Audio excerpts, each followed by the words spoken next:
libadde ttendo na kusinza ku House of Prime Ministers International mu kusaba kwa lunch hour okulembeddwamu omusumba Rosias Bujingo. Mubire mu biziyongerezaako ebigambo ebimutendereza atulwaniridde amenyamenya obusaale bw'ababi.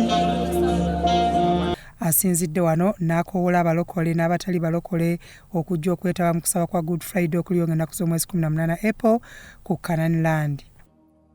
Good Friday nga 18 omwezi guno ogenda kubeera ku Canaan. Tulikeera ku makya 10 tuzibye obudde ate tukeese.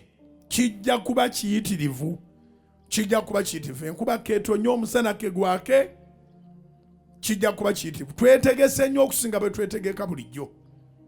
Omusumba Rosias Bujingo ategeeza nti ku Good Friday eno egenda kuba entandikwa ey'obulamu bwabwe obweyagaza kubanga bakufuna amafuta era Mukama Katonda waakubakolera ebyamagero.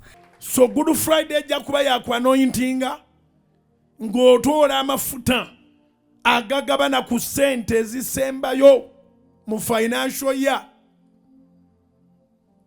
Ne bw'oba otunda manda, ne bw'oba otunda juice, ne bw'oba otunda fruits, ne bw'oba otunda ki, ssente ezo ogenda kuzifuna kubira Mukama engaleeza waggulu. Ssente ezo ogenda kuzifuna. Ssente ezo not necessarily nti omuntu aba akodda gavumenti. Gavumenti bw'ejjayo ssente n'esasula abakozi baayo bonna ssente zikka paka ku nnyanya. Singa Katonda nnyambye ekyo n'okitegeera. So mu financial year last quarter eneggwako ogenda kuba mu sizoni ya ssente mu linnya lya Yesu. Akuutidde abakkiriza okwongera okwesigamanga ku Katonda waabwe mu bye bakola kibasobozesa okuwangula. Bakutenda okuba n'abalabe naye tobeerangako n'abalabe kwenkana balabe ba Yesu. Tekibangawo. Tewali muntu mu nsi alifuna balabe kwenkana balabe ba Yesu. Naye ekyama kya Yesu byali ebyama ebi bibiri. Ekisooka kwesiga Katonda n'abeera ng'amukaabira buli kaseera buli kye yeetaaga. N'abeera ng'amukaabira nga tannagenda kukola. Ne bwe yabanga amaze okukola era bw'annyuka awo ayingira Saala. N'olwekyo essaala nga teriiko ky'ogenda kukola volongoto.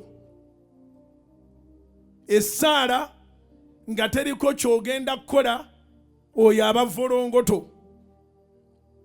N'okukola ne weerabira essaala eyo geyeena. Omusumba Bujingo bw'atyo n'akubiriza abakkiriza obutawa budde abo bonna ababoogerera nga bagenze okwetaba mu kusinza Mukama Katonda waabwe. Mukama tumwebaze ajjudde ekisa n'okusaasira abantu abatumookinga nga tugenda kusaba, abatujerega, abatusekerera, abagamba tetutegeera, tetulina byakukola, tebalina walala we bajja mukka gwa bulamu. Tebalina walala we bajja ekibabeezaawo. Ono gwe tusinza gwe tusaba yabawa naye bo tibeebaza tibasima ate baagala nakusimba na bibuuzo naye waali. Naye abalekawo. Eddala lya Katonda liri waggulu nnyo tali ngaffe.